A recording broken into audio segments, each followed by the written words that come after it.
तीन वस्तुएं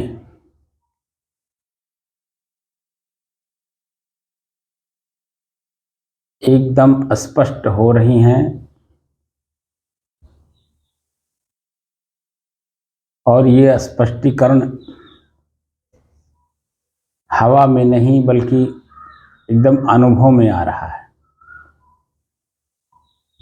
तीन चीजें अलग अलग हैं, श्वास, नाक और मैं। इन तीनों के अलावा भी कुछ बीच बीच में आपको अनुभव होता है। बीच बीच में साहब कभी कभी मन इधर उधर चला जाता है, ये सब अनुभव, और कुछ अनुभव नहीं होता है।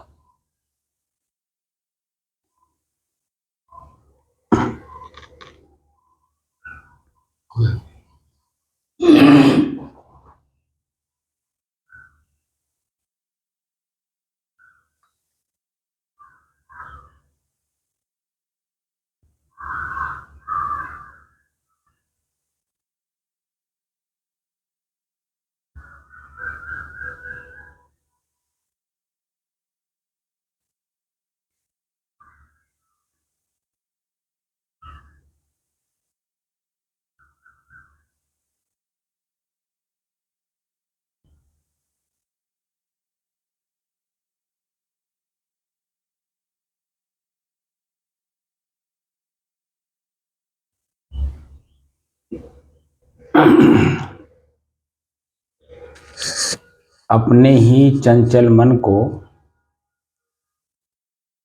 एकाग्र, स्थिर एवं स्वयं में अपने ही मन की शांति का अनुभव करने के बाद अब प्रसंग चल रहा है स्वयं मैं कौन हूं। अध्यात्म के मूल मंत्र पे हम लोग चलना आरंभ किए हैं।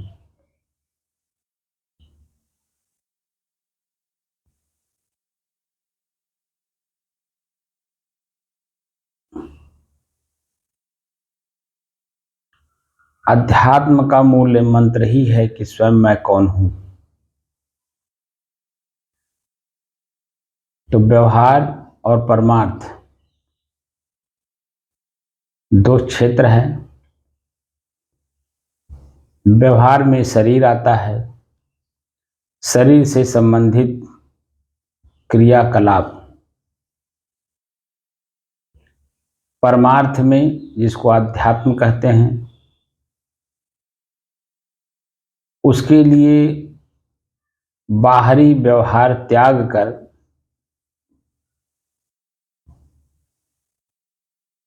स्वयं मैं कौन हूं को जानने की दृष्टि से आँख, कान, नाक, जीभ, शरीर की सारी क्रियाएं, पैर से चलना, हाथ से कुछ करना, सब बंद करने के बाद भीतर की अनुभूति, और अनुभूति ऐसी कि दो वृत्तियां प्रत्येक मनुष्य के अंदर में द्वंद्व करती हैं। द्वंद्व मतलब लड़ाई। प्रत्येक मनुष्य के भीतर दो वृत्तियां आपस में लड़ती हैं।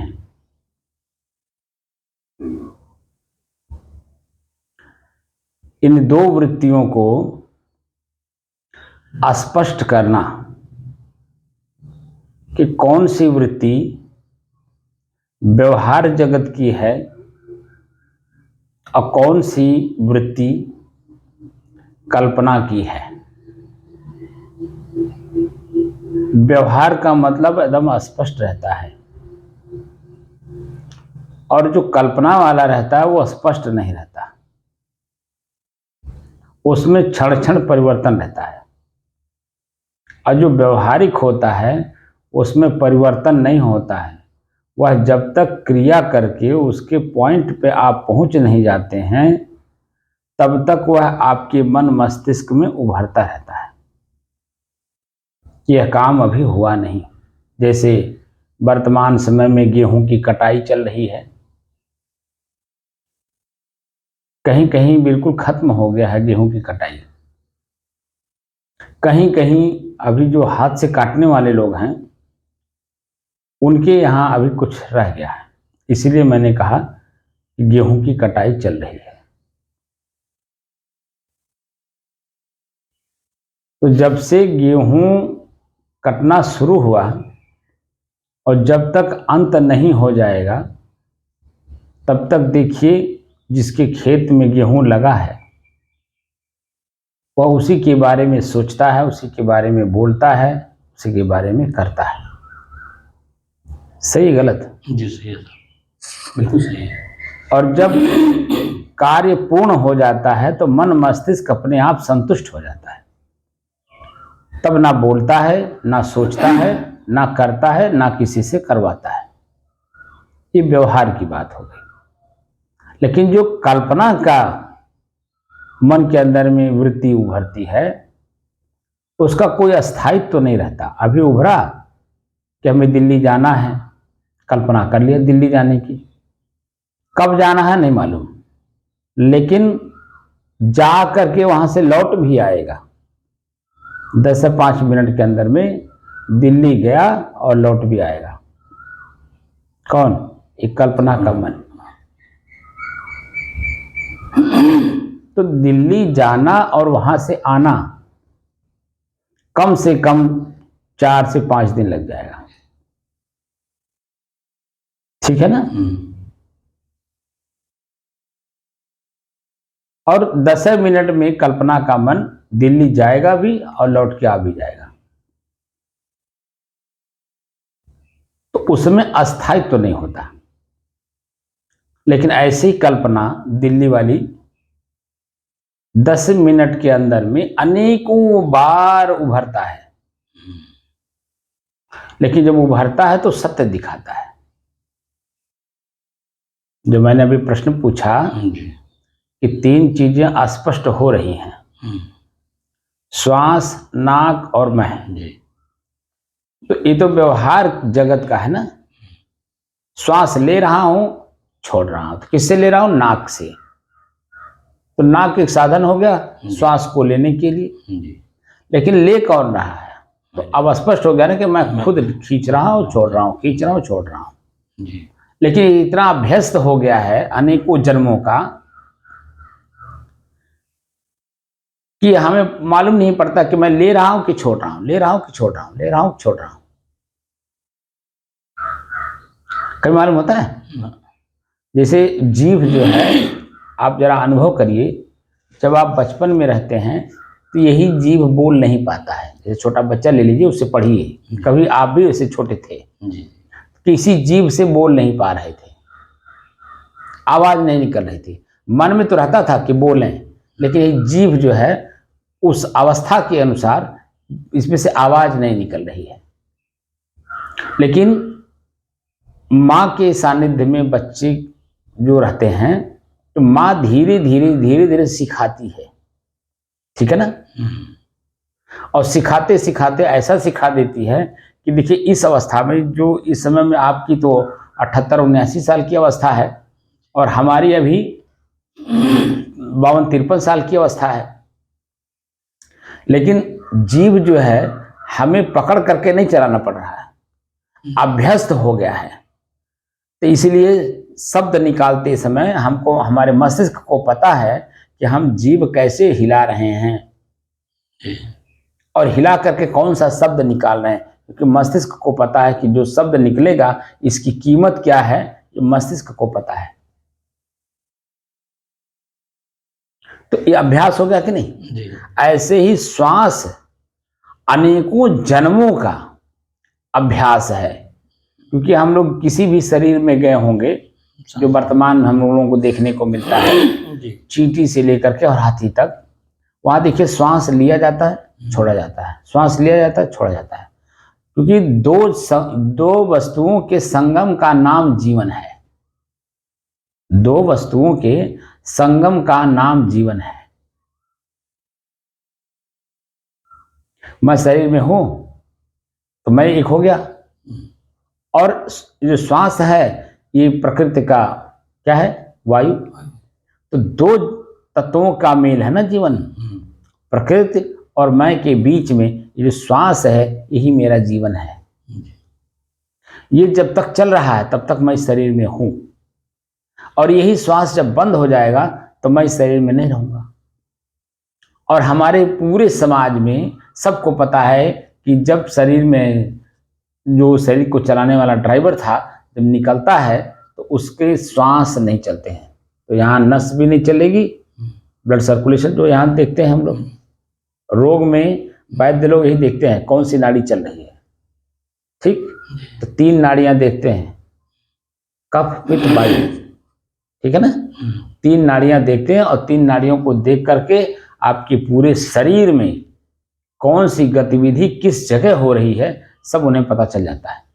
जो नाड़ी शोधन वाले थे पहले वैद्य लोग, वो 3 ही नाड़ी देख करके आपके पूरे शरीर के सिस्टम को जान जाते थे और उसी हिसाब से आपको दवा दे देते थे और वह आपका शरीर स्वस्थ हो जाता था। तो नाड़ी भी चलती है उसी श्वास की गति से, ठीक है ना। जो सर्कुलेशन हो रहा है खून का वो किसके द्वारा हो रहा है, वायु ही तो ट्रांसफर कर रही है।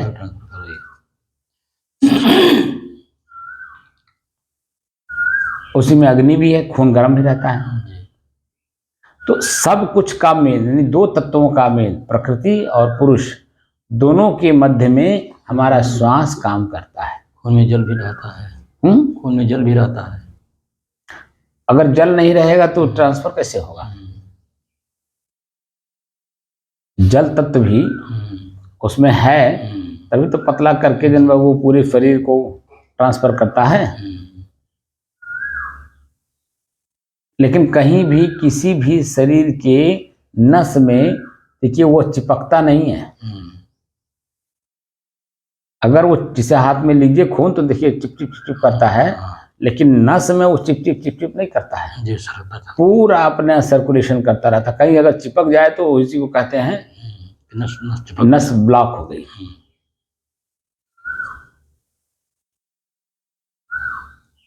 हार्ट का जो प्रॉब्लम में बताते हैं वो नस खून नहीं जा पाता है, खून जब इस पार से उस पार नहीं जा पाता, वो जो चिपक जाता है ना, तो इधर का खून उधर, उधर का खून नहीं चलता है जब, तब वही कहते हैं हार्ट का प्रॉब्लम हो गया।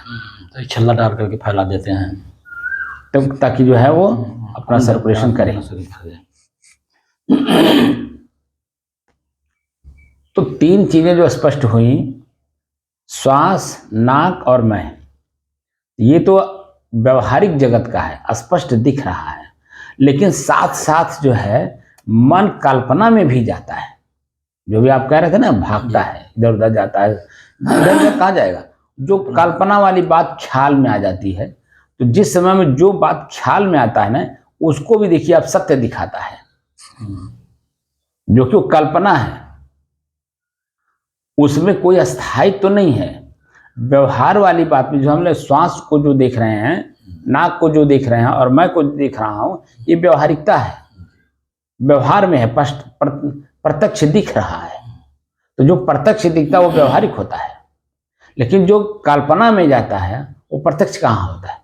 लेकिन यही हमारा मन कल्पना करा करके हमको ऐसी जगह ले आकर के बैठाता है जहां उसका न वार है न पार है, मतलब हवा में उड़ाए रहता है। बात समझ रहे हैं जी। और हवा में उड़ा हुआ चीज कहीं स्थिर नहीं रहता है। क्या रहता है? नहीं रहता, वो तो उड़ता रहता है, हवा के माध्यम से उड़ता रहता है, हवा उसको उड़ाती रहती है, उसको एक जगह स्थिर रहने नहीं देगी। लेकिन जमीन पर पड़ा हुआ चीज वो उड़ता नहीं है, स्थिर रहता है। तो व्यवहार जो है वो जमीन वाली चीज है। श्वास है, हम उसको देख रहे हैं, अनुभव कर रहे हैं, महसूस कर रहे हैं कि नहीं। हवा नाक के माध्यम से हम हवा ले रहे हैं, नाक के माध्यम से हवा हम छोड़ रहे हैं। तो हवा भी प्रत्यक्ष है, नाक भी प्रत्यक्ष है, और मैं स्वयं उसको जानने वाला, ये तीनों प्रत्यक्ष हैं कि नहीं जी। लेकिन इसी के बीच बीच में लगातार देखने के बजाय बीच बीच में कुछ कल्पना भी कर लेता है मन भागने का मतलब कोई ऐसी चीज कल्पना कर लेगा, याद कर ले, कल्पना मतलब याद कर लेगा, जिसको सत्य परम सत्य दिखाएगा, लेकिन अभी क्षण मात्र में फिर भूल भी जाएगा, क्योंकि यही मन ये भी दिखाएगा कि अरे तुम करने क्या बैठे हो, फिर हमें आ जाओ। तुम वर्तमान में क्या करने बैठे हो, क्या दिल्ली जाने के लिए बैठे हो, क्या ट्रेन में हो, क्या बस में हो। ऐसे आप ही भीतर ही प्रश्न करा करके इस चीज को कंफर्म करेगा कि तुम बैठे क्या कहाँ हो और क्या करने बैठे हो। तो फिर वही जो है श्वास पे फिर आकर के देखने लगेगा। तो श्वास, नाक और मैं 2 घंटा हम लोग बैठते हैं लगातार। वीडियो तो मैं कम कर रहा हूँ समय को, क्योंकि पहले तो 3-3 घंटा मैं बोल देता था, लेकिन अब उसकी समय सीमा हम कम कर रहे हैं, क्योंकि अब शब्द जो है उतने ही शब्द का प्रयोग करना है जिससे कि एकदम स्पष्टीकरण हो, मैं खुद देख सकूं। तो अब 3 चीजों का ही स्पष्टीकरण करा रहा हूं जी। श्वास, नाक और मैं।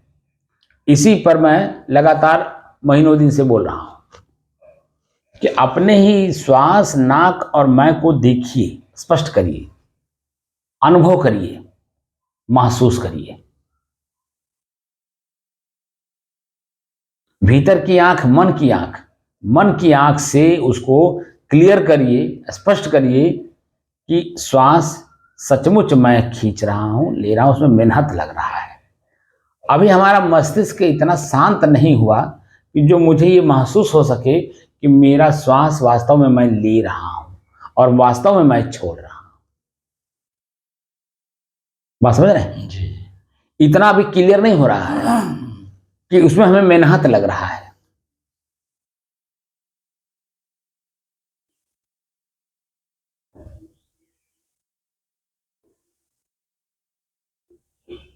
क्योंकि इतना अभ्यस्त हो गया है कि अभी वहां तक स्पष्ट होने नहीं दे रहा कि मैं स्वयं वास्तव में ले रहा हूं और मैं ही छोड़ रहा हूं।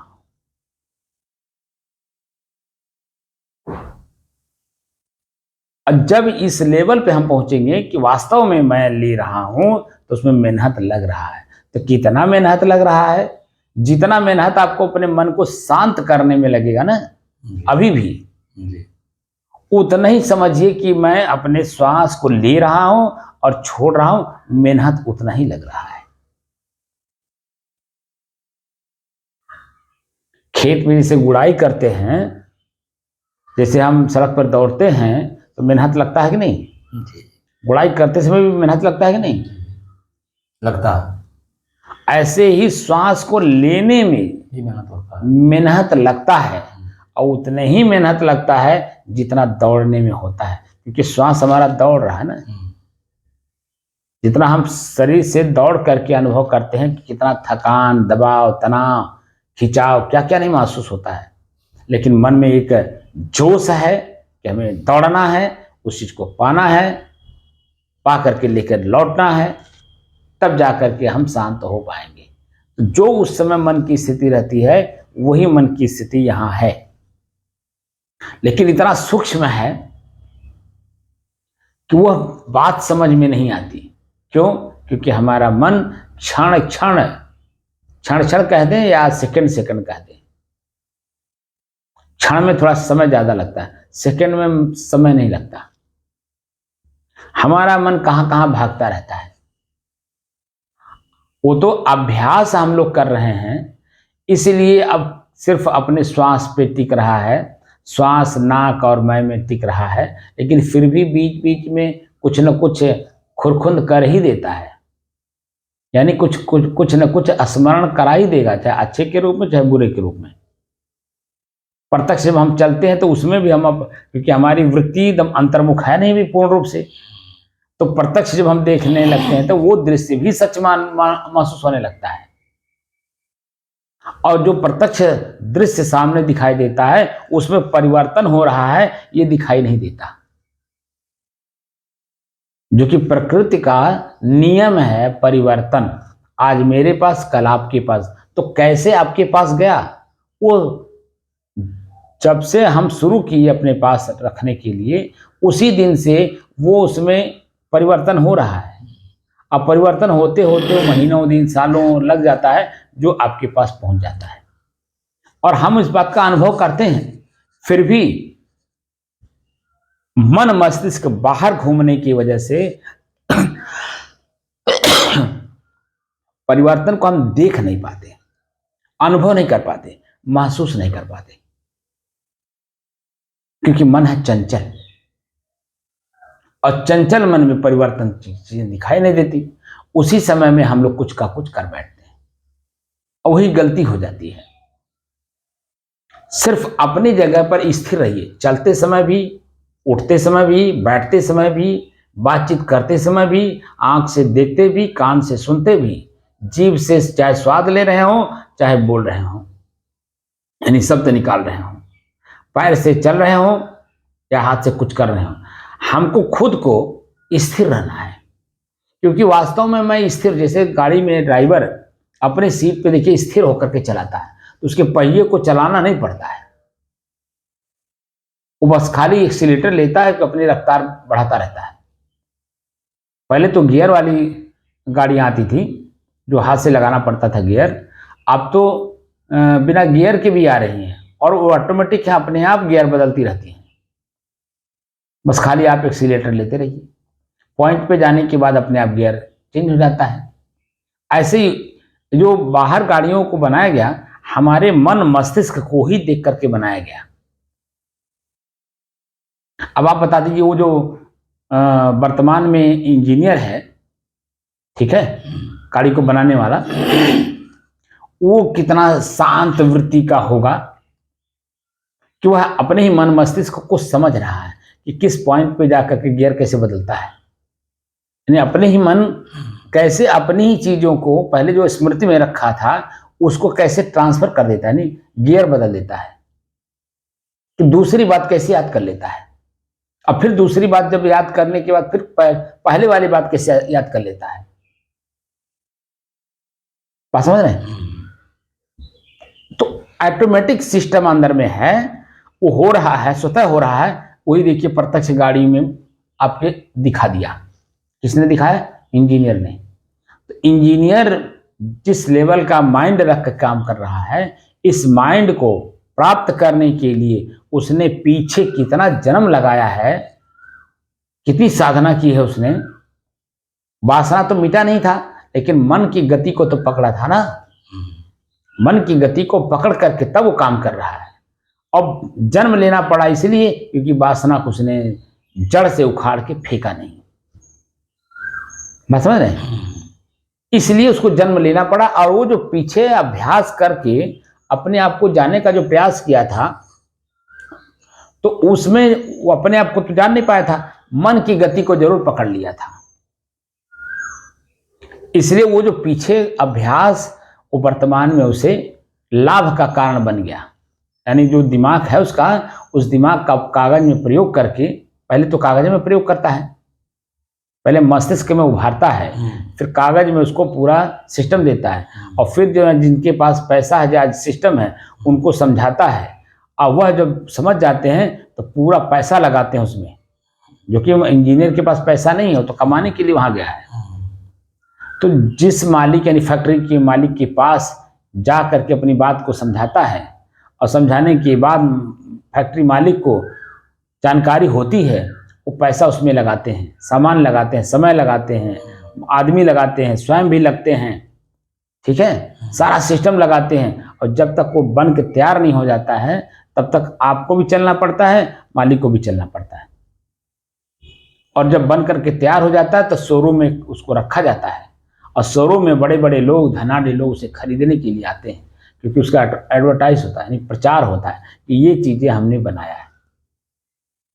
तो जब लेने वाले जाते हैं, उनको प्रभावित करने के लिए वो जो सिस्टम हम दिए रहते हैं उसके बारे में पूरी जानकारी देते हैं। पहले तो मौखिक जानकारी देते हैं, दिखाते हैं, आंख से दिखाते हैं और मुंह से बोल बोल के उसके बारे में सिस्टम जानकारी देते हैं। फिर बाद में चल करके जब आदमी लेने के लिए तैयार हो जाता था, उसको ड्राइविंग भी कराया जाता है, अनुभव कराया जाता है कि देखिए इस समय में ये गियर बदलेगा, इस समय में ये गियर बदलेगा, ऐसे बदलेगा, ऐसे बदलेगा, ये देखिए ये फैकल्टी इस समय में काम करेगी। जैसे एयरबैग है, एयरबैग कब काम करेगा? प्रत्यक्ष में तो नहीं करेगा, लेकिन जब एक्सीडेंट होगा तो एयरबैग अपने आप खुल जाएगा, आपको बचा लेगा। तो दूरगामी दृष्टि रख करके वो काम कर रहा है, तो उस काम को करने में भी उसे समय लगा होगा। 2 से 3 साल, 4 साल, 5 साल, 10-10 साल लग जाते हैं एक चीज को समाज के सामने रखने के लिए, क्योंकि समाज हमसे ज्यादा होशियार है, क्योंकि प्रयोग वही करेगा ना। हम अपने भीतर की चीजें समाज के सामने प्रस्तुत करना चाहते हैं, तो जब तक उसमें दाएं बाएं, आगे पीछे, ऊपर नीचे, साइड में, हर तरह से अपने आप में हम संतुष्ट नहीं हो जाते हैं, तब तक हम समाज के सामने कोई चीज नहीं रखते हैं। सही है गलत? सही है। ऐसे ही जो हम अपने आप को जानना चाहते हैं, अभी हम लोग अपने आप को जान नहीं पाए, अभी बहुत दूर हैं। मत समझिए कि हम पहुंच गए हैं कि 3 चीजें जान लिए तो मैं अपने आप को जान लिया, अभी बहुत दूर हैं। क्योंकि मैं बताया था ना कि जो नींद अवस्था है वह मेरी है। ऐसा मौखिक तो मैंने बोल दिया, लेकिन अनुभव कहाँ हुआ? अनुभव तो नहीं हुआ ना। अभी कंफर्म नहीं है पूरा कि मैं यही हूं जो मैं देख रहा हूं, मैं जान रहा हूं, क्योंकि ये मन भी तो हो सकता है, चित्त भी तो हो सकता है, बुद्धि भी तो हो सकती है, और जो क्रिया कर रहे हैं ये तो परिवर्तन वाली है। ये है, अभी बहुत दूर हैं। ये है कि लगातार चलना है, लगातार चलना है। चलते चलते चलते निश्चित है कि जब हम लगन पूर्वक चलते हैं, उत्साह पूर्वक चलते हैं, ठीक है, और मन में बना करके चलते हैं कि हमारा अंतिम पॉइंट यही है, जब हम अपने अंतिम पॉइंट पे पहुंच करके फिर वापस वहीं से आना पड़ता है, कहां? जहां से चले थे। तो मन की गति को चलाना है, और गति को इतनी गति देनी है जिसके आगे कोई गति न रह जाए, ऐसा वहां तक पहुंचाना है। अब फिर उसके बाद इतनी गति से नीचे आना है कि जहां आने के बाद पुनः मुझे चलना ना पड़े, दोबारा हमें चलना ना पड़े।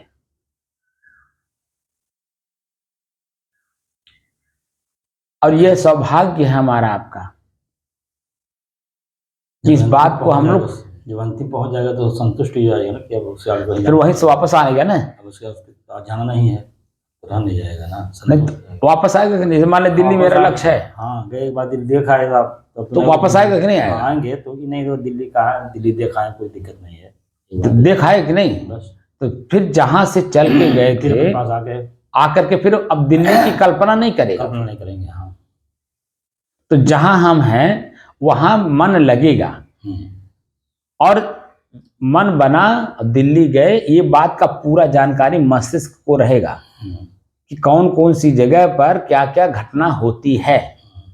तो जो दोबारा अगर कोई जाना चाहे आपके अलावा दूसरा, चाहे आपका बेटा, पत्नी, बच्चे, नाती पोता या पड़ोसी या कोई भी समाज का आदमी, अगर आपके कान में शब्द डालता है कि बाबू दिल्ली जाते हैं, दिल्ली जाएगा, तो कहाँ जाएगा? ये प्रश्न आपके मुंह से निकलेगा, बाबू ऐसे, तो आपके मन में आएगा कि भाई इसको बता दें कि क्या क्या घटना होती है, डायरेक्शन बता दें। नहीं डायरेक्शन नहीं, घटना क्या क्या होती है। तो आप पहले कहे बाबू दिल्ली ना जाता तो निक रहा, काहे? वो प्रश्न पूछेगा, कल्पना करने वाला जो आपसे बोल रहा है कि हमें दिल्ली जाना है, वो प्रश्न करेगा काहे न जाए बाबू? तो आप बताएंगे अरे वो बड़ी परेशानी होती है, बड़ा आपको क्या बताऊं, बड़ी परेशानी होती है, क्योंकि वो आप बोल नहीं पा रहे हैं, क्योंकि ट्रेन में चढ़ने में दिक्कत होती है, इतनी भीड़ की पूछो मत। तो भीड़ से बचने का क्या उपाय है कि 2 महीना 3 महीना पहले रिजर्वेशन कराओ। तो बाबू अभी कल ही मन बनल है और परसों में जाएगा, तो टिकट कहाँ मिली? तो फिर क्या करोगे बाबू? तो इस तरह से बहुत सी प्रॉब्लम जो आपने देखा है ना, परेशानी देखी है, वो उसको समझाना चाहते हैं, लेकिन वो समझेगा नहीं, क्योंकि उसके मन में तो है दिल्ली जाना है जी। तो सारी परेशानी स्वयं जब झेल लेगा तब आकर के आपसे कहेगा बाबू सही आप कह रहे थे, लेकिन आप कह नहीं पा रहे थे कि क्या क्या परेशानी होती है। वास्तव में बहुत परेशानी होती है। रिजर्वेशन वाले डब्बा में भी जनरल वाले डब्बे की तरह हो रहा है। अरे वो तो छोड़िए, एसी जो बिल्कुल कंफर्म सीट रहता है, जिसमें सिर्फ उतने आदमी रहते हैं जितना सीट रहती है, उसमें भी आजकल भीड़ बढ़ रही है। सब टीटी करा देते हैं सब। बात समझ रहे हैं? अब कौन करा देता है तो हमें नहीं मालूम, लेकिन भीड़ बढ़ेगी नहीं उसमें, क्योंकि वो प्रॉब्लम आई है, शिकायत आई है उसकी, उस वजह से हम भी जाने कि उसमें भी भीड़ बढ़ रही है। तो क्यों बढ़ रही है? इतना आदमी यात्रा करने के लिए तैयार हैं दिन रात, तो उतना उनके पास संसाधन नहीं है कि उसको मेंटेन कर पाए। कितने तो ट्रेन से चढ़ने में छूट जाते हैं प्रत्यक्ष में, लेकिन फिर भी दूसरी ट्रेन पकड़ के, तीसरी ट्रेन पकड़ के 24 घंटा इंतजार करके फिर भी आदमी अपना यात्रा करता है। तो हमारे अंदर में जो भीड़ है ना, वो इच्छाओं की भीड़ है, और इसी इच्छाओं की भीड़ को हमें स्पष्ट करते हुए आगे बढ़ना है। समझ रहे हैं कि नहीं जी। एकदम स्पष्ट करते हुए आगे बढ़ना। अभी तो हम 3 चीजें अभी अनुभव कराए। अभी तो इतनी सारी कबाड़ हमारे अंदर में था कि पहली बात तो श्वास को मन देख ही नहीं पा रहा था, इतना कबाड़ था। उस कबाड़ को धीरे धीरे साफ किए तो अब श्वास स्पष्ट हुआ, और लगातार 10 मिनट, 15 मिनट, आधा घंटा तक लगातार आप देख ले रहा है। 2 घंटा पूरा नहीं देख पा रहा है, जैसे आपने कहा ना 1 घंटा, सवा घंटा तक देख पा रहा हूं, फिर बीच बीच में भाग जाता है। आपने तो कहा था, ये तो हम पहले से, इस बात को तो मैं पहले ही जान रहा हूं कि कब कहां किस रूप में ये बदलेगा कुछ पता नहीं चलता है। तो सौभाग्य है आपका, एक अच्छे संत के सानिध्य में आप अपना काम कर रहे हैं, और मेरा भी सौभाग्य है कि एक अच्छे संत के सानिध्य में हमने पहले ही शुरुआती दौर में ही 10 साल लगातार रहने का मौका मिला था। और वो जो 10 साल का अनुभव मुझे है, उसी अनुभव में ही मैंने चलते, उठते, बैठते, सोते, जागते हर समय का अभ्यास कर लिया हूं। एक सेकेंड भी मैं अपने को कल्पना में नहीं रखता हूं। अगर मैं कल्पना में मैं चला जाऊंगा तो आप जो मैं स्पष्टीकरण करा रहा हूं, वह स्पष्टीकरण आपके मन में भी नहीं हो पाएगा, क्योंकि मैं खुद कल्पना में हूं। तो आपको स्पष्ट कैसे कराऊंगा? बात समझ रहे हैं? इसलिए पहले इतना मेहनत करिए लगातार कि हम अपने आप को पहले जान लें, छू लें, देख लें, ठीक है जी। उसके साथ कुछ वार्तालाप कर लें। जब वो एकदम स्पष्ट हो जाएगा, उसके बाद कोई भी कल्पना मन में आ रहा होगा, उसको हमें ख्याल में लाना है कि नहीं, चिंतन करना है कि नहीं, उसके बारे में विचार करना है कि नहीं, उसे आंख से देखना है कि नहीं, उसके बारे में कान से सुनना है कि नहीं, उसके बारे में जीभ से स्वाद लेना है कि नहीं, एकदम स्पष्ट हो जाएगा। और जब स्पष्ट कोई चीज हो जाता है तो वह स्पष्टीकरण एकदम अपने आप में शांत हो जाता है, हमारा मन दूसरे काम में लगा रहता है। और उसके बारे में अगर कोई कुछ कहता है तो अपने ही मन में हंसी आती है, देखो ये जानता है नहीं और उसके बारे में बोले जा रहा है। जैसे उदाहरण के तौर पर एक बुजुर्ग और एक जवान, दोनों में क्या फर्क है? बुजुर्ग भी कभी जवान था, ठीक है ना, उसने करके देखा, वह अपने आप में वो सब कुछ करके देख चुका है, अब तो खाली जिंदगी जी रहा है जी, ठीक है। लेकिन जवान जो है अभी पकड़ने में लगा है, इसीलिए बूढ़े और जवान में हमेशा 36 का आंकड़ा रहता है। What is the reason? यही रीजन है कि जवान अभी देखा नहीं है, उसमें पार हो, अब बूढ़ा जो है उसको पार कर गया है। इसीलिए बूढ़े लोग जवान को हर काम के लिए रोकते हैं, लेकिन जवान उस समय में नहीं रुकता क्योंकि उसने छू के देखा नहीं, चल के वहां तक गया नहीं, उसका स्वाद लिया नहीं, उसके बारे में जो सुना था वह स्पष्ट किया नहीं। और जब स्पष्ट कर लेता है तो बूढ़े की दिमाग जो बूढ़ा दे रहा था वर्तमान में, वो नहीं न जब तक जो नहीं लिया जवान लड़का ने, वह बाद में चल के पश्चाताप करता है कि हमारे पिताजी हमको रोक रहे थे, देखो हम नहीं माने, आज हमारी दुर्गति हो रही है।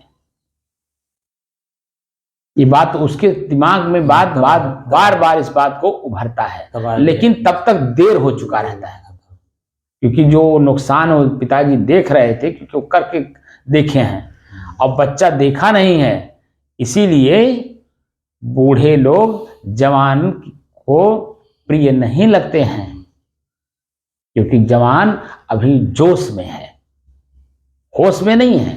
होश तो आएगा जब वह जिस काम को लाभ देख करके करने जा रहा है, उसमें जब स्पष्ट हानि दिखाई देगा ना, तब अपने आप वो रुकेगा, आपके कहने से नहीं रुकेगा। इसीलिए मैं एकदम स्पष्ट करा देना चाहता हूं कि अपने आप को देख लो, जान लो, समझ लो, यहां तक कि उसी में अपने आप को स्थित कर लो, खांचे में खांचे को फिट कर लो, ताकि जिंदगी दौड़े। जो हम लोग शरीर में कहीं भी किसी प्रकार का जो दुख, दर्द, पीड़ा, खिंचाव, तनाव, दबाव, खुजली जो कुछ होता है ना, हम लोग अपने मन को उसी पे फिर केंद्रित कर देते हैं, और केंद्रित करके उसी को हम लोग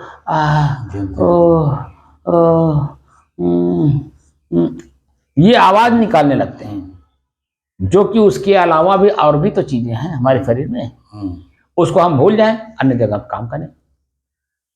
वहां बैठ करके कांखने पादने की क्या जरूरत है? भैंस के पड़रू की तरह नहीं रहना है कि बस खाली हुंकारी ही भरते रहे। अरे गाय के बछड़े की तरह होना चाहिए कि सुबह पैदा हुआ तो शाम तक पूरे गांव का पैतड़ा लगा के देख लेता है कि कौन गाय है, कौन भैंस है, कौन भैंसा है, कौन सांड है, कौन से घर का द्वार किस मुंह पे है, पूरे गांव को देख लेता है। लेकिन भैंस का पड़रू, तो मैं आपको गाय का बछड़ा बनाना चाहता हूं कि अपने शरीर में एक बार दौड़ करके देखो। इसी शरीर में रहते रहते जब शुरुआत कर ही दिए हैं हम, तो दौड़ करके अपने शरीर में देखिए कि मेरे ही शरीर में कौन कौन सी बुराइयां हैं और कौन कौन सी अच्छाइयां हैं, और अच्छाई कब बुराई में परिवर्तित हो रही है, बुराई कब अच्छाई में परिवर्तित हो रही है, यह भी तो मुझे देखना है। लेकिन कोई एक ऐसा भी तत्व है जिसमें कोई बुराई नहीं है, कोई परिवर्तन नहीं है, ना उसमें अच्छाई है ना उसमें बुराई है, वो दोनों का दृष्टा, साक्षी, अनुभव करता, महसूस करता कोई अलग है, और वास्तव में वही मैं हूं।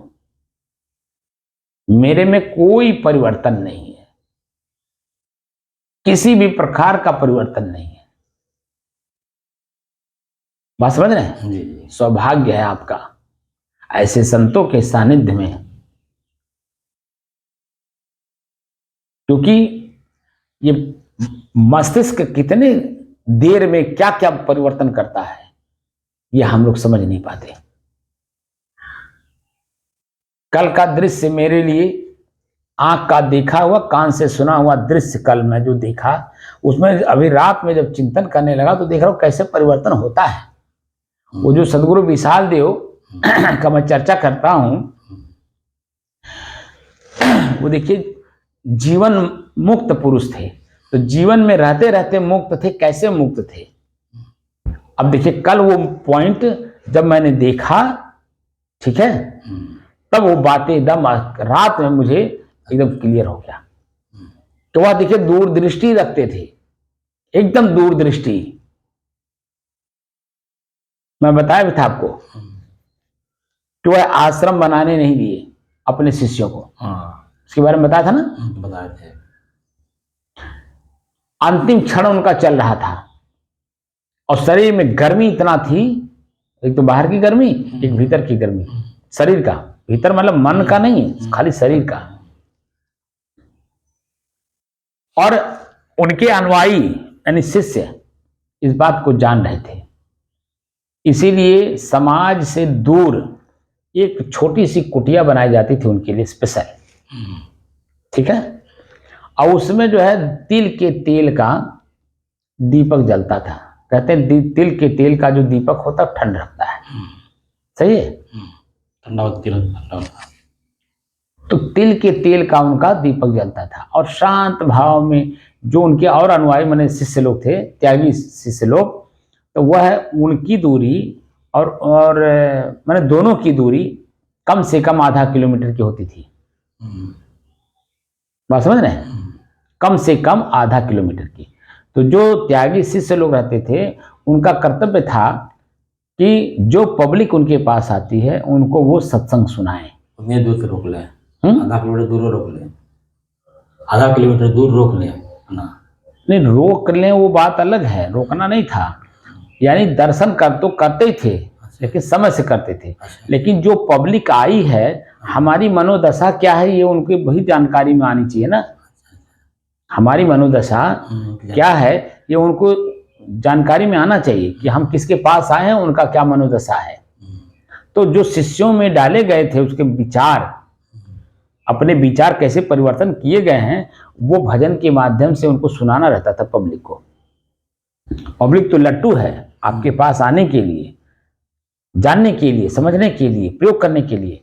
वह सब काम वह अन्य शिष्य लोग करते थे, जिसमें उनके प्रमुख शिष्य थे प्रेम साहब। तो वो भजन गाते रहते थे, हमेशा मुस्कुराते रहते थे और हमेशा भजन गाते रहते थे। तो लोगों के कान तक उनकी आवाज जाती थी। तो कौन सा भजन गाते थे? विशाल साहब 4 ग्रंथ उन्होंने वो साखी भजन के रूप में उन्होंने 4 ग्रंथ लिखवाया, अपने बोला और वही प्रेम साहब लिखे। और जो उन्होंने बोला उसका व्याख्या भी उसी प्रेम साहब से अपने रहते रहते करा दिए। तो जो भजन या साखी दोहा वो जो बोलते थे वो प्रेम साहब याद कर लेते थे और वही जो है पब्लिक के बीच में रखते थे। तो कहते थे अंत में कि ये सदगुरुदेव की ही अपनी वाणी है। बात समझ रहे हैं? तो वो वाणी उनको सुनाते थे और ग्रंथ के रूप में किताबें स्टॉल पे रहती थी। वह अपना किताब वहां से लोग लेते थे और खुद घर पे जाके पढ़ते थे। तो एक अलग उसका मिलता था। लेकिन मुक्त तो सभी लोग तो थे नहीं, या मुक्त होने के सबके अंदर में ललक थी नहीं। भेष पहन लेना, ट्रांसफर कर लेना मतलब व्यवहार को परमार्थ में, लेकिन परमार्थ मार्ग पे लगातार चलना और हासिल करना इतना आसान काम नहीं है।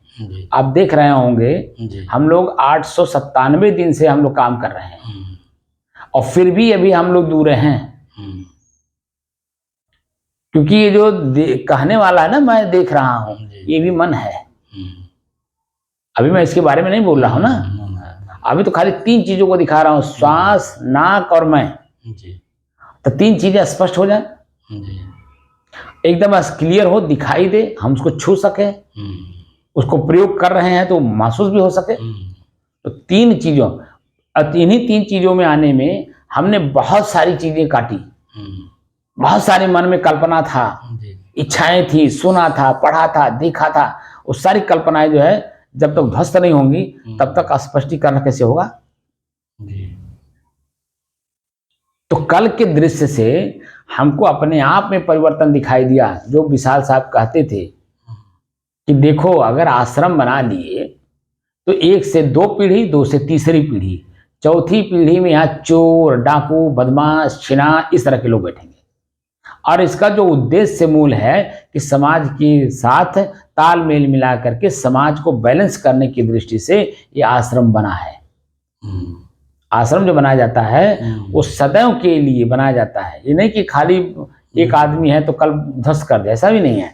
सदैव के लिए बनाया जाता है आश्रम, और सदैव के लिए मतलब समाज को यहाँ से शिक्षा मिलता रहे, समाज के अंदर में किसी भी प्रकार की बुराई ना आने पावे। लेकिन एक पीढ़ी से जो पीढ़ी बनाती है वो तो उसके बारे में उद्देश्य पूरा समाज को देती रहती है, जानकर बना रही है, प्रचार प्रसार करती रहती है, मेरा ये उद्देश्य है, मैं ऐसा चाहता हूँ, आप लोग ऐसा आइए, ऐसा करिए और अपने मन को देखिए, अपने मन को शांत करिए, जैसे हम लोग कर रहे हैं। तो एक पीढ़ी, दूसरी पीढ़ी जो सुनने वाली है, जैसे मैं आपको सुना रहा हूँ, मैं तो खुद उसमें रमा हूँ, मेरे लिए तो कोई दिक्कत नहीं। लेकिन आपको जो मैं सुना रहा हूं, तो अभी देखिए सुनते समय तो आपको लगता है सत्य है, लेकिन जैसे ही मैं बोल के बंद करता हूं और आप उठ करके चलने लगते हैं, तो आंख देख करके क्या उस बात को पकड़ के रखी है? नहीं, तो आगे देखती रहती है। फिर वो वर्तमान देखने लगती है, तो वर्तमान जो दिखाई देता है वो सत्य दिखाई देने लगता है, और जो हम सुने थे और अभ्यास कर रहे हैं वो भूल जाता है। प्रत्यक्ष देख लीजिए, प्रत्यक्ष में है कि नहीं? मैं जिसमें रमा हूं, मेरे चलने उठने बैठने सोने जागने चिंतन में, रात में, स्वप्न में, हर समय में मैं यही बात को सोचता रहता हूं कि मैं अपने आप में स्थिर रहूं, और जो परिवर्तन हो रहा है इस परिवर्तन को मैं देख सकूं, जान सकूं, समझ सकूं, और परिवर्तन में अपने आप को हम परिवर्तित ना करें, स्थिर रहूं। क्योंकि मैं स्थिर हूं तो मैं न रात में हूं न मैं दिन में हूं, न मैं स्वप्न में हूं न मैं जागृत में हूं, न मैं कल्पना में हूं न हकीकत में हूं। मैं जो हूं इन सब से अलग, शुद्ध, शांत, स्थिर, और वो भी छोटा मोटा नहीं हूं, विशाल हूं आकाश की तरह। जैसे आकाश विशाल है अपने आप में, समुद्र भी छोटा आकाश के सामने। इसीलिए देखिए कहीं भी जब इस तत्व का व्याख्या जहां पे होता है वहां समुद्र का उदाहरण नहीं दिया जाता है, आकाश में दिया जाता है, शुद्ध आकाश का दिया जाता है, और स्फटिक पत्थर का दिया जाता है। स्फटिक पत्थर के सामने जैसा वस्तु आता है ना, वैसा अपने आप को मानने लगता है, दिखाई देता है, भासने लगता है। ऐसी हमारी मनोदशा है कि मैं ऐसा विशाल हूं, स्वच्छ हूं, निर्मल हूं कि जो वृत्ति उभरती है मेरे मन में वो अपने आप में लगता है कि वही मैं हूं।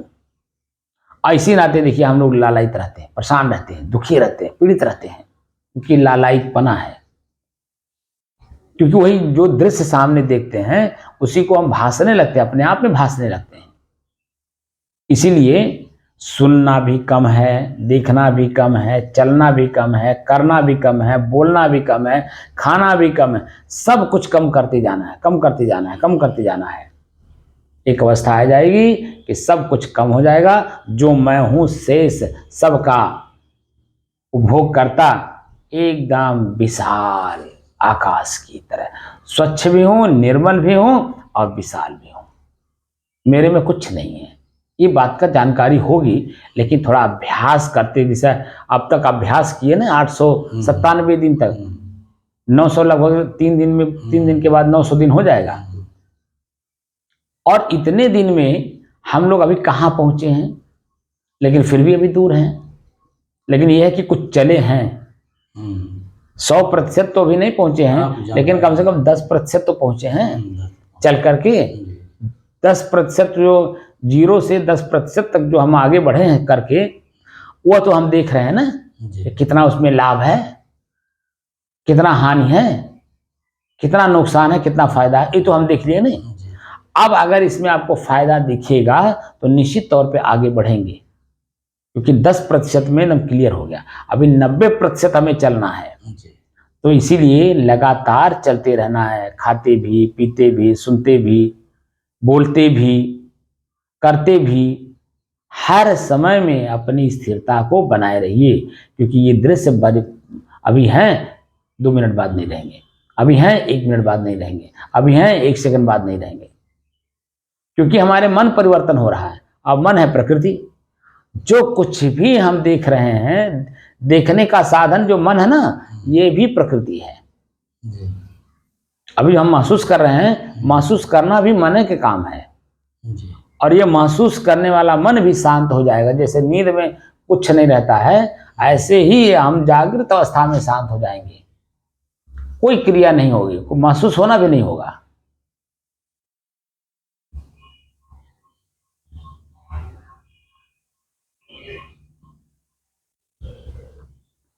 भी लंबी यात्रा करनी है, और बीच बीच में बड़े व्यवधान हैं, छोटे छोटे व्यवधान नहीं, बड़े बड़े व्यवधान हैं। जैसे कल मैंने बताया ना आपको कि कल मैं परिवर्तन देख रहा था कि हमारे विवेक साहब, एक समय था बेचारे, उनके पास कुछ नहीं था, ठीक है। वो बेचारे इसलिए कह रहा हूं कि वो परिस्थिति उनको बेचारा कहवा रहा है कि वह गृहस्थों के घर एक जनी के घर 10 साल रहे लगातार, एक 2 भाई थे तो उनके घर 5-5 साल रहे, कुल मिला के 20 साल एक गांव में उन्होंने गुजारा। बीच बीच में अपना यात्रा भी करते रहते थे, जैसे अयोध्या जाना या अभिलाष साहब के गुरु स्थान जाना, या संत महात्मा बुला लिए तो वहाँ जाना, या खैलाबाद सुखसागर साहब रहते थे वहाँ आना। ठीक है, बीच बीच में यात्रा भी करते रहते थे, नहीं सत्संग भी करते रहते थे, संतों का दर्शन भी करते रहते थे, लोगों को कराते भी रहते थे। लेकिन लगातार 20 साल तक एक ही गांव में एक ही पब्लिक के बीच में रहे वो। और करते क्या थे, उनके घर पे ही रहते थे। ठीक है, तो दोनों टाइम का भोजन स्वयं बनाते थे वो। भोजन बना के अपना भोजन लेकर के निकल जाते थे, बाकी छोड़ देते थे, सब लोग अपना करने कराना।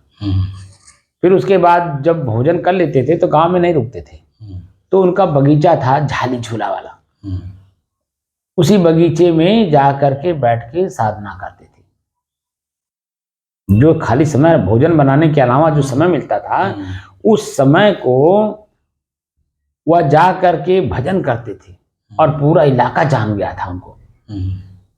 और जो उनके पास बैठता था उनको बैठने नहीं देते थे, कहते थे या तो कुछ याद करो, या तो कुछ पढ़ो, या तो यहाँ बैठो नहीं, जाके कुछ काम करो, क्योंकि समय बड़ी कीमती है। ये बात बार बार वो सबसे कहते थे। जब हमारा संपर्क हुआ तो हमसे भी वो बात कहते थे कि बेटा समय बड़ी कीमती है, समय निरर्थक ना गवाओ। और ये बातें सबसे कहते थे। तो वही जिसके घर वो 10 साल रहे, ठीक है, उन्होंने अपनी बगीचे में 10 मंडी जमीन दे दी कि गुरु जी यहीं आप रहें, और आपके लिए हम लोग यहीं कुटी बना देते हैं।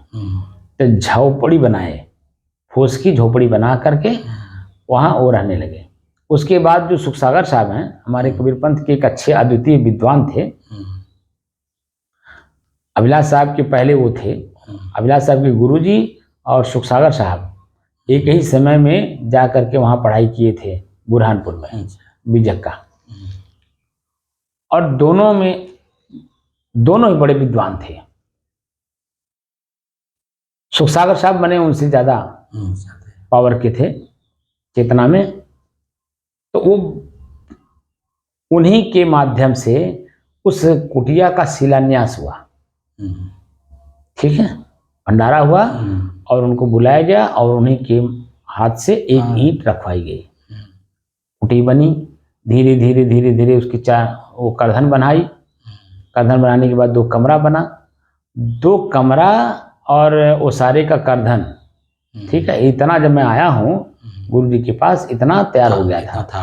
हाँ, ओकरे पहले जब मैं वो झोपड़ी में भी वहाँ, उसके बाद भी वो झोपड़ी में रहते थे। ठीक है, और जब मैं आया हूँ तो वो सारा पहले मैंने लगवाया कि ताकि वो नंगा सा लग रहा था, वो अच्छा नहीं लगा। मैंने अपना पैसा लगा करके वो सारा लगवा दिया। बाद में वीर बहादुर सिंह के लड़के फतेह बहादुर कुछ पैसे दिए, तो हमने हाल बनवा दिया, हाल प्लस 1 कमरा, जो कि वो सिर्फ 1 कमरे के लिए पैसा दिए थे। ठीक है, 20 बाई 20 के या 20 बाई 30 के कमरे के लिए वह पैसा दिए 2 लाख रुपया। और हमने क्या किया कि कमरे का भी और प्लस 1 हाल का भी 40 बाई शायद 20 है क्या, 40 बाई 20 का हाल भी हमने उसी में फान दिया। तो इंजीनियर आया, देखा तो जो मैं कुछ भाई वो अपने हिसाब से बोलेगा ही। तो हमने कहा भैया आप जो भी हो, आप बनेगा तो यही। तो मेरे ऊपर नाराज भी होने लगा। मैंने कहा जाओ आप ऐसा करो, फतेह बहादुर को भेज दीजिएगा, वो आकर के देख लेंगे और जो आदेश करेंगे, क्योंकि समाज को जवाब उन्हीं को देना है, और वो समाज की दृष्टि से पैसा दिए हैं और समाज की दृष्टि से यहाँ काम भी हो रहा है। तब वो मतलब मेरे ऊपर नाराज होकर के चले भी गए इंजीनियर साहब, जा करके बताए भी होंगे। तो बेचारे आए तो नहीं, लेकिन कहे कोई बात नहीं, बन रहा था, संत महात्मा रहते हैं, कोई बात नहीं, बन जाने दो। और बन भी गया। ठीक है, भंडारा भी हर साल होता रहा। गुरु जी तो एक पहली पीढ़ी जो गुरु जी के माध्यम से बना था वो तो निकल गए। दूसरी पीढ़ी जो हमारे गुरु भाई थे बड़े वाले, वो अभी गुजर गए। तीसरी पीढ़ी देखिए आ गई उसको नष्ट करने के लिए। वो दूसरी पीढ़ी में ही नष्ट होने का बीज बो गए हो। अब रामदास जी खुद ही जो है उसको नष्ट करने वाला भाषा वहां बोलना शुरू कर दिए थे वहां रहते रहते। पहली बात तो पड़ोसियों से अपना संबंध नहीं, वहां की जनता को वहां आने नहीं देना, पानी नहीं पीने देना, बाउंड्री कर देना, गौशाला बना देना, गौशाला भी नहीं चला पाए, गौशाला भी उठा करके दूसरी जगह आपने ट्रांसफर कर दिया। अब जब ट्रांसफर कर दिया दूसरी जगह तो फिर आप पब्लिक में ये आवाज डाल दिया कान में कि कुटिया और प्लस जो 1 बीघा खेत है उसका आप 40 से 45 लाख रुपया कोई भी दे करके इसको रजिस्ट्री करा सकता है। अब जब जनता सुनी, अब जनता हमसे भी प्रश्न करने लगी, हमको तो मालूम नहीं था इसके बारे में। तो मैंने उनसे प्रश्न पूछा फोन करके, तो हमको कहे कि नहीं ऐसा कोई बात नहीं है, वो तो कुटी है कुटी रहेगी। लेकिन वास्तव में ये छल था मेरे साथ, जो उन्होंने शब्द बोला कि ऐसी कोई बात नहीं है, वह छल था। ये बात गांव के लोगों को स्पष्ट मालूम हुआ, कल मुझे मालूम हुआ कि एक हरिराम नाम करके वहीं पुरवा है कुटी के पीछे साइड में दक्षिण, तो वहाँ के उनसे उन्होंने कहा था कि हम बेच रहे हैं, आप कोई ग्राहक हो तो बताना, कोई ले ले, क्योंकि मेरा मन अब यहाँ नहीं लग रहा, वो चाट खा गया, अब उसको मुझे नष्ट करना है, यानी बेचना है, बेच देना है। ठीक है। और परसों रात में मुझे पता चला बरियारपुर में जिन लोगों ने इनको कान में डाला था वही लोग हमको बताए कि हम ही लोग उनको बताए कि जब आपका मन वहाँ नहीं लग रहा है, मन उचाट खा गया है, वहाँ की जनता वहाँ आपके पास नहीं आ रही है, उसको बेच दीजिए और वो पैसा ला करके यहाँ लगा दीजिए। और 1 एकड़ का हमारी कुटी है, वो कुटी भी विकास कर जाएगी और आपका गौशाला बहुत अच्छा चल जाएगा। बात समझ रहे हैं। परसों रात में वो लोग हमसे खुले और तब मेरे दिमाग में बात आई कि बताइए हमारे साथ कितना बड़ा छल हो रहा था। तो मेरे साथ आप नहीं कर रहे थे, पब्लिक के साथ कर रहे थे। तो पब्लिक मतलब समाज, समाज माने प्रकृति, और प्रकृति के साथ जो छल करता है तो उसका परिणाम प्रकृति स्वयं दे देती है। अब वो मुझे स्पष्ट दिखाई दिया, इसीलिए मैंने कहा कि जो विशाल साहब कहते थे ना कि एक पीढ़ी जैसे तब मैं हूं तब तक तो उसका पब्लिक को पूरा लाभ मिलेगा, और दूसरी पीढ़ी जो हमारे वर्तमान शिष्य लोग हैं जैसे प्रेम साहब हैं और अन्य तमाम हैं 40-50 महात्मा, उनको मिलेगा। लेकिन आप लोगों के न रहने के बाद तीसरा जो आएगा वो किस तरह का दिमाग लेकर के आएगा हमें क्या मालूम।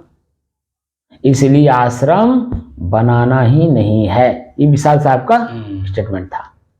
विशाल साहब के शरीर छूटने के बाद, ठीक है, वहीं आश्रम बन गया, उसी जगह पे वही लोग बना भी लिए, और वहीं पर जो है उनकी किताबों को संग्रहित किया गया, रखा गया। जो उनके अपने और संत लोग हैं, प्रेम साहब भी अपना कुछ किताब लिखे और संत लोग भी लिखे, वो सब संग्रहित है। तो इस समय में उस आश्रम में निष्ठा साहब हैं, तो निष्ठा साहब अभी मतलब विशाल साहब की शिष्य हैं, तो अभी वो पीढ़ी चलेगी, ठीक है, क्योंकि वो अपने उद्देश्य से बनाए हैं। ठीक, मूजापुर गांव है, मूजापुर बाराबंकी में, और निष्ठा साहब वहीं रहते हैं, और विशाल साहब वहीं बगीचे में रहे। बड़ा बड़ा कढ़ा होता था ये गन्ने का रस पकाने वाला, उसी के जब बरसात होता था ना ये कढ़ाई के नीचे होते थे, और जब बरसात खत्म हो जाता था तो कढ़ाई के ऊपर बैठ करके भजन करते थे। वह उन्होंने अवस्था झेली है।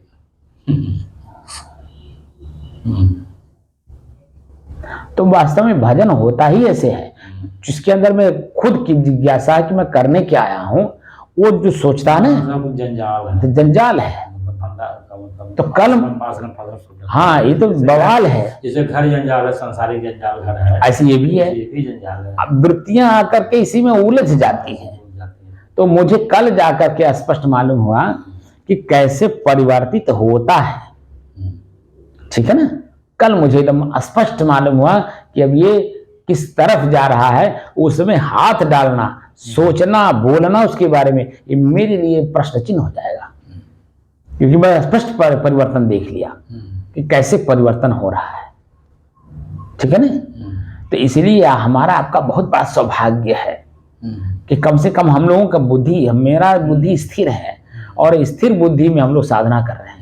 तो परिवर्तन की चीजों को परिवर्तन देखिए, और अपने अपरिवर्तनीय चीज को स्थिर करिए, स्थिर करिए, बचाइए नहीं, स्थिर करिए।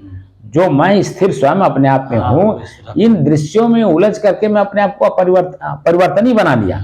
अपरिवर्तन ही नहीं समझ रहा हूँ, परिवर्तन ही बना लिया। ये नहीं रहेगा तो मेरा जीवन नष्ट हो जाएगा, ये नहीं रहेगा तो मैं कहाँ रहूंगा, ये नहीं रहेगा तो कैसे होगा, ये नहीं होगा तो कैसे होगा। ये जो मार बवाल अंदर में घुसेल रखे हैं ना, इन बवालों को खाली करना है। तो कैसे खाली करना है? ये जो श्वास परिवर्तन हो रहा है, एक क्षण में एक श्वास लिए, फिर वो निकले बाहर, फिर बाहर लिए, भीतर लिए, फिर बाहर छोड़े, फिर भीतर लिए। अभी 10 मिनट में आप देखिए जरा कितनी बार आप सांस लिए, कितनी बार छोड़े, गिन करके देखिए 10 मिनट तक लगातार। एक सांस में 4 सेकंड लगता है। 10 मिनट की बात कर रहा हूँ, घड़ी देख लीजिए तो वही हिसाब से निकल जाएगा। 6:45 हो रहे हैं, ठीक है, घड़ी में 6:45 हो रहे हैं, और 6:55 तक आप जरा लगातार देखिए और अंदर से गिनिए, ठीक है। श्वास लीजिए छोड़िए, श्वास लीजिए छोड़िए। तो श्वास जो ले रहे हैं उसी को गिनना है, छोड़ते वक्त को नहीं गिनना है, खाली लेते समय, ठीक है। कितनी बार हमने लिया? 1 मिनट 12-13 सांस 1 मिनट होती है। 13-14 सांस जो है 1 मिनट होती है। मैं ये नहीं कह रहा हूँ, गिनिए 10 मिनट तक लगातार गिनिए। मैं जब बताऊंगा कि 6:55 हो गया, तब आप बताइएगा कि क्या श्वास हमने भीतर लिया। शुरू करें।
साहिब 6:55 हो गया। कितनी सांस चली? 133 233 233। अब आप बता दीजिए 10 मिनट में 233 बार आपने सांस लिया छोड़ा, सांस लिया छोड़ा, तो सांस लिया छोड़ा, तो ये परिवर्तन नहीं तो और क्या है? परिवर्तन है। जी।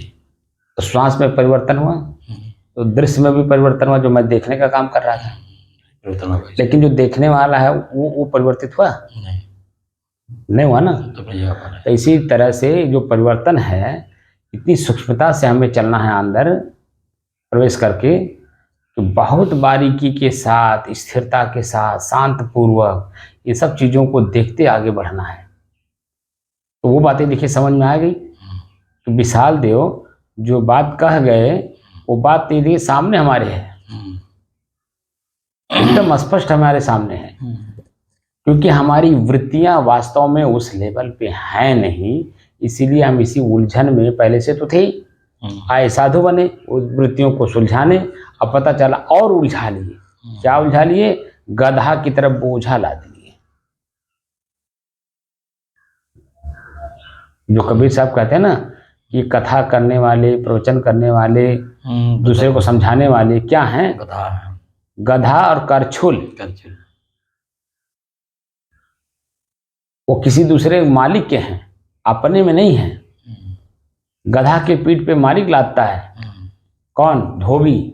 बोझा ला देता कपड़े का, घर से लादा, घाट पे ले जाकर उतार दिया नदी के, और नदी के घाट पर से लादा सुखा करके तो घर लाके गिरा दिया। उस कपड़े से उसको कुछ मतलब है? कुछ नहीं। एक को कपड़ा उसको ठंडी हो, गर्मी हो, बरसात हो, कोई भी मौसम हो, उसको कपड़ा कहीं मिलता है? और उसी तरह से करछुल है कि हर व्यंजन में करछुल जाता है, लेकिन का स्वाद भी जानता है। ऐसे ही कुरान, बाइबिल, वेद, शास्त्र, उपनिषद, ठीक है, जो भी किताबें बनी हैं, हमारा मन पढ़ता है करछुल की तरह, लेकिन क्या उसका स्वाद भी जानता है? वो खाली बौद्धिक स्तर पे, बुद्धि स्तर पे वह खाली जान लेता है, और कहीं तर्क वितर्क खाली करता रहता है, घूमता रहता है। हम बड़े जानकार हैं, बड़े जानकार हैं, मन में जानकारी रहती है। लेकिन उस जानकारी का हमें क्या लाभ हुआ कि मेरा मन शांत हुआ कि नहीं, मेरा मन स्थिर हुआ कि नहीं, मेरा मन अपने आप पे अपने आप को जान रहा है कि नहीं। जिससे ये सब के बारे में लिखा रहता है, किताब में यही सब के बारे में लिखा रहता है। मैं क्या कह रहा हूँ, हम जो भी ग्रंथ पढ़ते हैं वो भीतर की ही चीजें पढ़ते हैं, लेकिन व्यवहार में कहीं लागू दिखाई देता है? पढ़ लिए सुन लिए बस। हम्म, पढ़ लिए कान सुन लिया बस। नहीं, पढ़ लिए और याद कर लिए, खाली दूसरे को सुनाने के लिए। बात समझ रहे हैं? जहाँ कहीं बैठिए वहां बस दो चार शब्द बोलते रहिए तो लोग समझ, अरे बड़ा जानकार है, बड़ा जानकार है। बस ये जो कान में आवाज आती है ना, बड़ा जानकार है, उसमें हम गदगद हुए फिरते हैं। हम बड़े जानकार हैं, लोग हमको बड़ी प्रशंसा करते हैं, हमारी बात को सुनते हैं, हमारी बात को सुनने के लिए माइक लगाते हैं, हम बहुत ज्यादा बोलते हैं। उसका मेरे जीवन में क्या लाभ हुआ भाई? मेरा जीवन तो यही तत्काल में दिखना चाहिए। मेरा शरीर जब तक है वह निरोग रहे। वो निरोग कैसे रहेगा? हमारे अपने ही जीवन मन के अंदर में इस अपने शरीर के प्रति जो आसक्ति है, उसका आसक्ति त्याग करना पड़ेगा। और आसक्त होने की वजह से हमारा मन भयभीत रहता है, और भयभीत मन शरीर का ही है, शरीर में ही है, तो शरीर की मांसपेशियों को सिकुड़ा देता है। और जो सिकुड़न होती है, ब्लड सर्कुलेशन पूरा पर्याप्त मात्रा में पाता नहीं है। आपने भी जाना होगा ना कि चिंता में भूख भी नहीं लगती, लगती है? कुछ नहीं, चिंता में चिंता है, ये जलाती है। तो भूख नहीं लगेगी, भोजन नहीं करेंगे, रस नहीं बनेगा, शरीर तो रोगी वैसे होगा।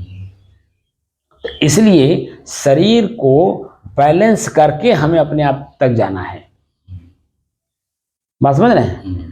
तो हमारी अपनी स्थिति, सौभाग्य है हम लोगों का, बहुत बड़ा सौभाग्य है। जान लीजिए कई जन्मों का पुण्य उदय हुआ है, जो आज हम लोग अपने स्थिर होकर के और अपनी स्थिरता का अनुभव करने की दृष्टि से साधना कर रहे हैं। बात समझ रहे हैं? बहुत जन्म का सौभाग्य है, और इस जन्म में इन सब चीज़ों में उलझने की जरूरत नहीं है, बशर्ते अपने काम को लगन पूर्वक लगातार करते चलना है, इसमें विकास करना है। अभी 3 चीज़ों को देखने के पहले अनेकों चीज़ हमने छोड़ा, अब 3 चीज़ें क्लियर हुई, अब 3 चीज़ों में भी एक एक करके छूटेगा। और अभी हम इसलिए तीनों नहीं छोड़ा है एक साथ में, या तीनों में से अभी एक एक अलग अलग नहीं कर रहे हैं, क्योंकि अभी इसको पहले मजबूत कर लें, मजबूत हो जाए, खूब मजबूत हो जाए, ताकि इसको छोड़ते और दूसरे को पकड़ते देरी ना लगे, और उसमें कोई परेशानी, दुख, पीड़ा, मन में ग्लानि कुछ भी ना आने पावे। इतना इसको मजबूत कर लीजिए कि बस इसको छोड़ते और दूसरे को पकड़ते, क्योंकि ये 3 में से एक छूटेगा तो 2 बचेगा, ठीक है? फिर 2 में से एक छूटेगा तो 1 बचेगा, फिर अंत में वह भी छूटेगा, तो जो शेष बचेगा वही मैं हूं। यानी तीनों को छोड़ना है, तीनों को समय समय से हम उसको छोड़ेंगे परिपक्व करने के बाद। अभी तक तो हमने अपने मन को केंद्रित कराया श्वास पर, अब मन हमारा चंचल था, लगातार 10 मिनट तक अपने श्वास को देखता नहीं था, बार बार भाग जाता था, याद कर लेता था, कुछ भी याद कर लेता था, बाहरी बातें भूला तो शरीर में आ गया, शरीर में दर्द है, पीड़ा है, तनाव है, दबाव है, खुजली है, गीलापन है, सूखापन है, ये है, वो है, ऐसा है, वैसा, तमाम तरह की चीज़ें देखे, उसको त्याग किए, तो धीरे धीरे हमारा मन अब 3 चीज़ों पे केंद्रित हो रहा है। अब 3 चीज़ों में से एक छूटेगा तो 2 बचेगा, 2 में से एक छूटेगा तो 1 बचेगा, तो अंत में एक भी छूट जाएगा, शेष जो बचेगा वही मैं हूं। ठीक है? बड़ी बारीकी के साथ चलना है। अभी कितना समय लगेगा? यहाँ तक आने में 897 दिन लग गए। अभी अपने तक पहुंचने में कितना लगेगा? अब यह है कि काफी समय जो मन को एकाग्र करने में लगा, उतना नहीं लगेगा, अब उतना ज्यादा समय नहीं लगेगा। रास्ता मालूम हो गया, रास्ता मालूम हो गया, हम चल रहे हैं, लगन पूर्वक चल रहे हैं, और अपनी स्थिति को हम समझ भी रहे हैं। जी समझ रहे हैं। इसलिए मोह का त्याग करते हुए, किसी भी हमारा मन बार बार जाता हो, इसका मतलब वो मोह है, वह आसक्ति है, और वहां से अपने मन को अपनी तरफ लगाना है, तो उसकी बुराई सिर्फ देखनी है। बुराई अगर नहीं देखेंगे तो मन भागेगा उसी को पाने के लिए, आकर्षित होगा उसमें। वही आसक्ति है। बुराई मालूम भी होती है साहब। नहीं, वही मैं कह रहा हूँ, तो बुराई जब देखेंगे ना देखो तमाशा घुस कर तो- देखा वाला है। तो वह जो है मन अब वहां नहीं जाएगा। कहने का मतलब, जैसे हमने जो कल दृश्य को देखा, आज मैंने स्पष्ट कर लिया अपने आप को, कुछ भी हो जाए हमें वहां उसके बारे में न सोचना है, न बोलना है, न करना है। कल का जो दृश्य हमने देखा, क्योंकि परिवर्तन दिखाई दे दिया, विशाल साहब की बात एकदम स्पष्ट हो गई। तो विशाल साहब हमारे कबीर पंथ के जीवन मुक्त पुरुष माने जाते हैं, और हमें भी जीवन मुक्त होना है। हमारे शरीर में रहते रहते ही हम अपने आप को मुक्त करना है। तो वह मुक्त पुरुष की ही हमें वह आवाज अपने अंदर में डालनी है, न कि अन्य किसी का। जो जिस लाइन में चलता है ना, उसके आदर्शों को जो पहले कर चुके हैं, उस आदर्श को लेकर के जब आगे बढ़ता है तो आदमी सक्सेसफुल होता है। ये अभिलाष साहब ने चेहरा थे साहब? नहीं, अभिलाष साहब तो रामसूरत साहब के शिष्य थे। अच्छा। लेकिन यह कि उस समय में सभी लोग थे, तो सभी लोग एक दूसरे का दर्शन करते थे। अभिलाष साहब प्रवचन करते करते जब उनका बाराबंकी जिले में कहीं उनका कार्यक्रम लगता था तो जाके दर्शन कर लेते थे, या जब खाली रहते थे तो जाके दर्शन कर लेते थे। अच्छा। और उन्हीं के ग्रंथों के आधार पर ही उन्होंने बीजक का टीका भी किया है, और ग्रंथ भी उन्होंने लिखा। एक मोक्ष शास्त्र लिखा उन्होंने, आप अभी पढ़े नहीं होंगे, मेरे पास रखा, पढ़ लीजिएगा। वो विशाल साहिब के ही वाक्य हैं सब मोक्ष शास्त्र में। अच्छा। और लिखा अभिलाष साहब ने, ठीक है ना। उनके रहते रहते मतलब विशाल साहब के रहते रहते ही अभिलाष साहब लिखे थे, और उनसे पढ़वाए थे। पढ़वा करके जब उन्होंने कहा आप ठीक है छपवा दो, ओके कर दिया, तब छपा था। अच्छा। समझ रहे जी।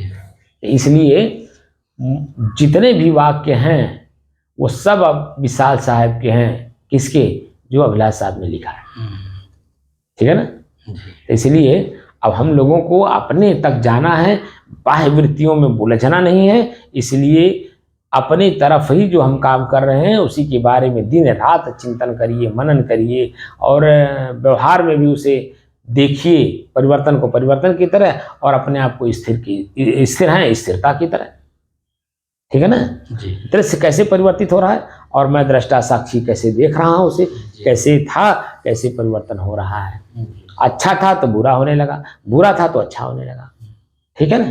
तो समय के साथ ये सब परिवर्तित होते हैं, और समय के साथ हम भी परिवर्तित हो रहे हैं। हम नहीं परिवर्तित हो रहे हैं, मेरा मन चित्त क्रियाएं हमारी परिवर्तित हो रही हैं। मैं तो इनको जानने वाला हूँ, समझने वाला हूँ, प्रयोग करने वाला, इसका परिणाम लेने वाला, परिणाम देने वाला, ठीक है। सब कुछ मैं हूँ, लेकिन ये दृश्य हम समझ नहीं पा रहे थे कि परिवर्तनशील है।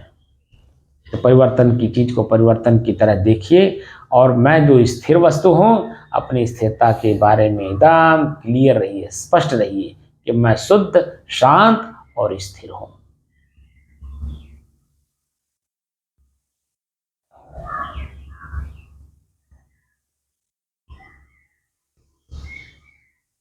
बंद कर दीजिए। बात समझ में आया? जी आ रही बात। ये कि हम लोग बहुत रास्ता तय कर लिए हैं, बस अब झमेला वाला काम खत्म हो गया है। हाँ, उलझन भीड़ वाला काम खत्म हो गया है। रास्ता पकड़ के अब खाली प्रमुख रह गए हैं। अब प्रमुख भी कैसे परिवर्तित हो रहे हैं, बस यही देखना है, और इनको परिवर्तन को देखते हुए अपने आप को स्थिर करते चलना है, ठीक है ना। साहिब।